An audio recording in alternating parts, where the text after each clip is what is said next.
कौन एकजुट हो रहा है मुझे बताओ ना, मैं भी तो देखूं, मुझे तो कहीं नहीं दिख रहा है, मुझे तो दिख ही नहीं रहा है। मैं तो देखने की कोशिश कर रही हूँ कहाँ एकजुट है।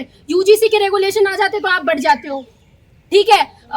बात आती है इलेक्शंस की तो आप बढ़ जाते हो, वो हिंदू मुस्लिम कर लेते हैं तो आप बढ़ जाते हो, वो जातियों की बात कर देते हो तो आप बढ़ जाते हो, यूनिवर्सिटी के अंदर SC ST सेल्स आ जाते हैं तो आप बढ़ जाते हो। हर चीज में तो तुम बटे हुए हो, आपके वर्ण व्यवस्था के अंदर भी तो आप नहीं बांटा हुआ है, सब जगह तो बटे हुए हो। ये गलतफहमी दिमाग से निकालो सबसे पहले। मोहन यादव जी क्या बोल रहे हैं?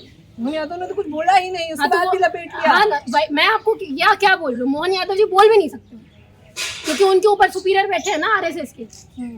बोला तो अभी गद्दी छिड़ जाएगी। एक्चुअली दिक्कत क्या है मैम, मैं आपको चीज बताती हूँ, हमारे लोगों में सबसे बड़ी कमी है कि वो पोस्ट की लालच में ना वो अपने लोगों से गद्दारी कर बैठते हैं। आपको तो हमने 1000 बार बोला है, 1000 बार समझाया है, नहीं है कोई हिंदू, नहीं हो आप इक्वल, नहीं करवाएंगे वो आपकी बेटियों के साथ में शादी, नहीं होगा ना इंटरकास्ट मैरिजेस होने वाली हैं, ना आपको इक्वलिटी के तौर पर ट्रीट किया जाएगा।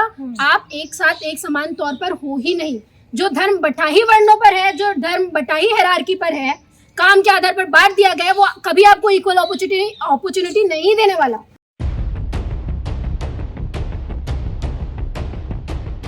जंतर मंतर पर लगातार कड़ी सेना हिंदू संगठन के तमाम लोग आंदोलन कर रहे हैं, यूजीसी के नए नियमों को काला कानून बता रहे हैं और कह रहे हैं रद्द करवा देंगे। हालांकि मामला सर्वोच्च न्यायालय में है, लेकिन उन लोगों का आक्रोश बढ़ता जा रहा है।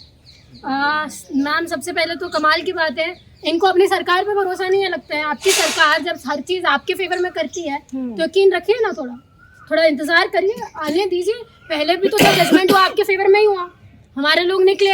आपको क्यों ऐसा लग रहा है कि कुछ ना कुछ ऐसा होगा कि फेवर में 85% लोगों के बात आएगी?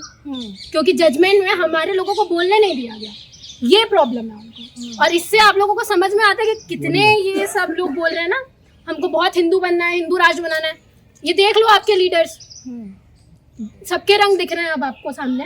कौन है, कौन हिंदुत्व में अपने आप को कहाँ मानता है? अगर वो 3% आबादी आज भी ये चीज बोल रही है कि हम उच्च ही है, ठीक है, हमारे खिलाफ में कुछ भी आएगा हम एक साथ मिलकर लड़ेंगे और हमारे लिए फिर कोई हिंदू नहीं है, फिर तुम शूद्र कहलाते हो, फिर तुम दलित कहलाते हो। तो मैं उनको नहीं बोलूंगी वो गलत कर रहे हैं। आप देखिए आप कहाँ हैं, उनकी नजरों में आप किस लेवल पर हैं। आपको तो हमने 1000 बार बोला है, 1000 बार समझाया है, नहीं है कोई हिंदू, नहीं हो आप इक्वल, नहीं करवाएंगे वो आपकी बेटियों के साथ में शादी, नहीं होगा ना इंटरकास्ट मैरिजेस होने वाली हैं, ना आपको इक्वलिटी के तौर पर ट्रीट किया जाएगा। आप एक साथ एक समान तौर पर हो ही नहीं। जो धर्म बटाही वर्णों पर है, जो धर्म बटाही हायरार्की पर है, काम के आधार पर बांट दिया गया है, वो कभी आपको इक्वल अपॉर्चुनिटी नहीं देने वाला।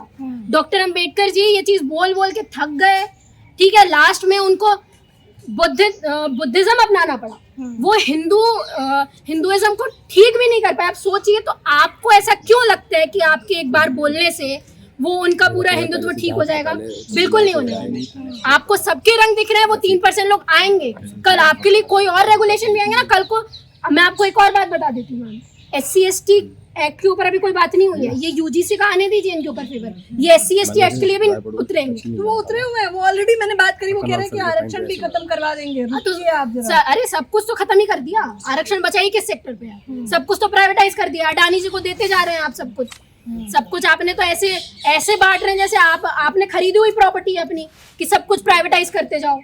तो बचा कहाँ ना, अपॉर्चुनिटीज हैं। 4th लेवल की सारी सरकारी जॉब्स आपने खत्म कर दिया, 3rd लेवल की भी खत्म हो रही है धीरे धीरे। AI आ रहा है तो अब तो AI सब कुछ खा रहा है, ठीक है। प्राइवेट कंपनीज में आप जाओगे तो वहां तो रिजर्वेशन है ही नहीं। आप कहाँ झाड़ू पोछा लगाने के लिए, सफाई करने के लिए, और कुछ नहीं है। ये रियलिटी है। तो वो कह रहे हैं, मध्य प्रदेश में बता देते हैं, मध्य प्रदेश में नारा लगाया जा रहा है कि मोहन यादव जाएगा जाकर भैंस चराएगा। कह रहे हैं कि अगर यूजीसी के नए नियम लागू हो गए तो यही करवाएंगे पिछड़े वर्ग से। तो और मोहन यादव जी क्या बोल रहे हैं? मोहन यादव ने तो कुछ बोला ही नहीं, उसके बाद भी लपेट लिया। हाँ ना, मैं आपको क्या बोल रही हूँ, मोहन यादव जी बोल भी नहीं सकते क्योंकि उनके ऊपर सुपीरियर बैठे हैं ना RSS के। बोला तो अभी गद्दी छिड़ जाएगी। एक्चुअली दिक्कत क्या है मैम, मैं आपको चीज बताती हूँ, हमारे लोगों में सबसे बड़ी कमी है कि वो पोस्ट की लालच में ना वो अपने लोगों से गद्दारी कर बैठते हैं। तो आप देखिए ना, मैंने पहले भी आपको एक चीज बोली थी कि जब उनके एकता की बात आती है ना, सारे के सारे लोग रेजिग्नेशन देते हैं यूजीसी के चक्कर में। ये आपको समझना पड़ेगा, चाहे वो किसी भी पार्टी के हो, चाहे वो किसी भी यूनिवर्सिटी के हो, चाहे वो किसी भी लेवल में कोई भी ऑफिसर क्यों ना हो। कितने तमाम लोगों ने अपने रेजिग्नेशन दिया और आपने क्या किया? जब 85% लोग सड़कों पर उतरे, आपके नेताओं को आते नहीं बना जंतर मंतर में एक बार आके समर्थन नहीं कर दे। क्योंकि आपके लोग पोस्ट को भूखे हैं ना, उनको चाहिए 141 लोग तो बैठे हुए हैं संसद में, ठीक है, अब उनको चाहिए कि हम सीएम भी बन जाएं, हम पीएम भी बन जाएं। आप तो अपना पेट भर लोगे, लोगों का बताओ। जब लोग पीछे आपको बिठाने वाले, सर पर चढ़ाने वाले हम लोग हैं इनको, ठीक है, हम नहीं रहेंगे तो कैसे बनेंगे आप बताइए। वो कह रहे हैं रुचि तिवारी बेचारी गई थी आंदोलन कवर करने, आप लोग उसे खदेड़ रहे थे, महिला बेटियों के सम्मान तक मैं आपको एक चीज बताऊं, रुचि आप भी थी वहाँ। हाँ बिल्कुल, रुचि तिवारी क्यों ना हो और चाहे वो मेघा लावरिया क्यों ना हो, ये गए तो बहुत अच्छे से थे फेम पाने के लिए। ग्लोबली जितना ट्रोल होके आए हैं ना, ये इतना तो कोई भी नहीं हुआ होगा। एक तो रो दी, दूसरी ने पॉडकास्ट में अपना बता दिया कि हमको किताब खोलने से एलर्जी है, हम तो पढ़ेंगे ही नहीं भाई, हमारी तो पढ़ती ही नहीं ना। वो सामने से शास्त्र पूछे जा रहे कौन से उपनिषद में है, कौन से इसमें नहीं पता, बोल रही है मैं तो डंके की चोट पे बोलती हूँ कि मैंने नहीं पढ़े, मैंने अपने बाप दादाओं से सुना है। तो आपने बाप दादाओं से ये भी सुना होगा कि शादी करवा देते हैं 16 साल में। राजस्थान से बिलोंग करती हैं आप, कर लीजिए शादी, 12 साल कर लेनी चाहिए थी ना शादी, क्यों नहीं की? घर में घूंघट ओढ़ना चाहिए था, राजस्थान का तो ट्रेंड है अभी तक, इतने घूंघट आज भी ओढ़ती हैं लड़कियां, क्यों निकल के आई दिल्ली यूनिवर्सिटी में यहाँ पे रात के 10 बजे नारे लगा रही थी। अपनी हिंदुत्व की पालकी तो ये खुद नहीं ढोते। अरे ये सब छोड़ो, आप अपने लीडर्स को देखो, हमारे मोदी जी बैठे हुए हैं ओबीसी कम्युनिटी से आते हैं, वो तेली तुम्हारे देखा हाँ, तो तेलियों के काम करने चाहिए, फिर उनको भी छोड़ देना चाहिए ऐसे पोजीशन, त्याग दिया मैंने, ऐसे बिल्कुल नकार देना चाहिए बिल्कुल। श्रवण तबका उनके खिलाफ आंदोलन लगा रहा है और कह रहा है वो पिछड़े वर्ग से हैं, तेली तुम्हारे जाति। पहले आप डिसाइड कर लो, आज पहले एक चीज हो जानी चाहिए, पहले आप डिसाइड ही कर लो कौन क्या है, किसको क्या काम करना है, ठीक है, तब बाद में बात करेंगे। कल तक तो आपके मोदी जी बहुत अच्छे थे, कल तक तो इंडिया को रिप्रेजेंट कर रहे थे, हाँ हिंदू हृदय सम्राट थे, अब तेली हो जाते हैं वो। कल को फिर आप योगी जी को भी बोल देना, ठीक है, ब्रह्मचारी करना चाहिए था, ब्रह्मचार्य का पालन करना चाहिए था, राजनीति कर रहे हैं, ये खुद अपने वर्ण व्यवस्था में नहीं है। मैम आप इनको क्या बोलोगे, ये अपने वर्ण व्यवस्था के हिसाब से चल रहे हैं। मोहन भागवत जी क्या कर रहे हैं वहाँ पे आरएसएस शाखा में, क्यों चला रहे शाखा? करना चाहिए पूजा पाठ बैठ के, यही सब करना चाहिए, ब्राह्मणों का क्या काम है? कह रहे हैं हिंदुओं को एकजुट कर रहे हैं, मोहन भागवत का नाम तो परचम पे है हिंदुओं को एकजुट करने में। कौन एकजुट हो रहा है मुझे बताओ ना, मैं भी तो देखूं, मुझे तो कहीं नहीं दिख रहे हैं, मुझे तो दिख ही नहीं रहे हैं, मैं तो देखने की कोशिश कर रही हूँ कहाँ एकजुट है। यूजीसी के रेगुलेशन आ जाते तो आप बढ़ जाते हो, ठीक है, बात आती है इलेक्शंस की तो आप बढ़ जाते हो, वो हिंदू मुस्लिम कर लेते हैं तो आप बढ़ जाते हो, वो जातियों की बात कर देते हो तो आप बढ़ जाते हो, यूनिवर्सिटी के अंदर SC ST सेल्स आ जाते हैं तो आप बढ़ जाते हो, हर चीज में तो तुम बटे हुए हो। आपके वर्ण व्यवस्था के अंदर भी तो आप नहीं बांटा हुआ है, सब जगह तो बटे हुए हो। ये गलत फहमी दिमाग से निकालो सबसे पहले कि कोई एक नहीं है, कोई नहीं है, न वर्ण तुम जितना भी चाहो ना चिल्ला के बोलो कि हम जाति व्यवस्था खत्म कर देंगे, वर्ण व्यवस्था के आधार पर चलेगा, वर्ण व्यवस्था में भी बटे हुए हो। इन्होंने वेद पुराण पढ़े नहीं अपने, हर चीज जन के आधार पर है, हर चीज, लेकिन इन लोगों को एलर्जी है खोलने से, इन लोगों को रैशेज आ जाते हैं ऐसे कि हमने पुस्तकें ऐसी खोल ली ना तो क्या मुंह दिखाएंगे अपने लोगों को जो खुद नहीं पढ़े। हमारे पूर्वज तो माफीनामे लिखते आए हैं, हम लोग पढ़ लेंगे तो अरे दाग धब्बे लग जाएंगे हमारे चरित्र पे। तो इन लोगों से आप इंटेलेक्चुअल बात करोगे ना, ये इंटेलेक्चुअल बात करने वाले नहीं है, इसलिए पहली बार मैं ऐसे बोल रही हूँ, क्योंकि अभी तक तो मैं आपको डेटा दिखा रही थी, अभी तक तो मैं सब कुछ बता रही थी कि आप देखोगे यहाँ घटना हो रही है।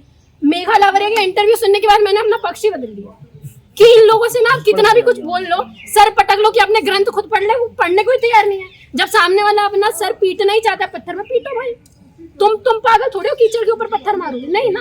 अपने आप की छाती पे चढ़कर किस प्रकार से नारे लगाए जा रहे थे, ब्राह्मणवाद जिंदाबाद, वो लोग अभी भी लगा रहे हैं। हाँ, कल जंतर मंतर पर भी वो लोग आंदोलन कर रहे हैं तो ब्राह्मणवाद जिंदाबाद। मैं तो पहली बार देख रही हूँ ऐसी लड़की, मैम रियलिटी बता रही हूँ। ग्लोबली आप इतना गंदा ट्रोल हो चुके हो, उसके बाद भी आप यहाँ पे ईरान के समर्थन में प्रोटेस्ट होता है वहाँ घुस जाते हो, ठीक है। हिम्मत की दाद देनी पड़ेगी। और कमाल की बात है, आपके रिपोर्टर वहाँ पे जितने तमाम रिपोर्टर है, उसको तो सबसे पहले ये चीज बोलनी चाहिए रिपोर्टर्स को, आप वही हो ना जिसको किताब खोलते नहीं आती, आपसे बात नहीं करनी है, ऐसा बोलना चाहिए। उसको लगे तो बेइज्जती तो फील हो, क्या है इनके खून में ये चीज है, रिस्पेक्ट सेल्फ रिस्पेक्ट है नहीं, चले जाओ कहीं पे भी। इनको आज बोल दिया जाए ना कि आप मुसलमान बन जाओ, 1 करोड़ रुपए देंगे, ऐसे पलटेंगे, ऐसे बनेंगे मुल्ले, ये हमको बोलते हैं, ठीक है। मैं आपको रियलिटी बता रही हूँ। ये अभी क्यों हिस्ट्री देख लो, इनके दादा परदादाओं को देख लो, मुगल कोट में जाके इन्हीं के लोग बैठे थे। मानसिंह कौन था? मेरे पूर्वज थे। मानसिंह, टोडरमल कौन? मेरे पूर्वज थे। बीरबल मेरे पूर्वज थे। कौन थे आप बताइए? खून से खत लिख रहे हैं, बताइए। करनी सेना का मैंने कवरेज करी, वो खून से पीएम मोदी को खत लिख रहे हैं कि ईडब्ल्यूएस का कोटा और बढ़ाइए और यूजीसी के नए नियम को रद्द करिए। वाह, मतलब आरक्षण बहाने के लिए नहीं, ऐसे बहाने नहीं चाहिए। वैसे डोनेशन करते टाइम तो तुम्हारे खून निकलते नहीं है, कम से कम इसी में निकल जाए तो फायदा हो जाए देश का थोड़ा। और रही बात की क्या बोलते हैं, मोदी जी को खत लिख रहे हो तो लिखो भाई, हम भी देख लेते हैं कितना बन जाता है तुम्हारा ईडब्ल्यूएस का। कल तक तो तुम्हें बहुत परहेज था हमारे रिजर्वेशन से। अपनी ईडब्ल्यूएस का सुदामा कोटा बढ़ाया जा रहे हो, वो चीज ठीक है। फिर तो मेरिट तुम पे भी नहीं है, लड़ना तुम भी नहीं चाहते हो, मार्क्स लाने में तुम्हारे बस की भी बात नहीं है, क्योंकि तुम्हें भी तो रिजर्वेशन की जरूरत पड़ रही है। हमारे ऊपर तो एलिगेशन लगाने बहुत आसान है कि रिजर्वेशन छोड़ के लड़ो, तब समझ में आएगा। तुम भी छोड़ के लड़ो ना। क्यों चाहिए रिजर्वेशन? क्यों चाहिए ईडब्ल्यूएस? पहले जो चीजें बोली जाती है ना, खुद फॉलो करो। ये दूर के डोल बहुत सुहाने होते हैं। हम काट देंगे, हम मार देंगे, मुसलमानों को हटा देंगे, दलितों को खत्म कर देंगे, रहोगे इसी देश में। रियलिटी यही है, इन लोगों के बीच में ही रहोगे। 3% आबादी है, ठीक है। तो क्या लगता है वो क्यों कह रहे हैं कि काला कानून है? कुछ तो वजह होगी ना। वो बेचारे बड़े परेशान है, माथा पीट रहे हैं। मैं आपको एक बात बताती हूँ, इनको सफेद गाय भी काली दिखती है, ठीक है। अब कितना भी आपको इनको बोल लो ना कि नहीं भाई वो भैंस है, लेकिन वो बोलेंगे गौ माता ही है, वो यही चीज बोलेंगे। मैम आप उनको कितना भी समझा लो, उनके लिए इक्वालिटी की बात तो काला ही है उनके लिए। आज तक तो वो रूल करते आए हैं, अब एकदम से सब इक्वल कर दोगे तो बचेगा? अच्छा, मेघा की बात करें। मेघा ने कहा कि पिता पति भाई के हिसाब से चलने में क्या दिक्कत है आप लोगों को? दिक्कत नहीं है, आप भी चल लो फिर। इतने भाई है ना आपके यहाँ पे खड़े थे सारे प्रोटेस्ट में, बात मान लेते अपने भाइयों की, थोड़ा पढ़ लिख लेते। जब आपको बोला गया था तो माँ बाप की बात मान लेते। माँ बाप ने तो पॉलिटिकल साइंस पढ़ने के लिए भिजवाया था, लेकिन लड़की ऐसे काम करेगी उनको भी नहीं पता था, ठीक है। कमाल की बात है, जर्नलिज्म करने आई है, जर्नलिज्म है भी नहीं उनके पास आईडी, तो ऐसा जर्नलिज्म करोगे? किस राह पे लेके जाना चाहते हो ये बताओ देश को। देश का एक तो पता है मैम, आपको एक चीज बताती हूँ, आधा तो हमारा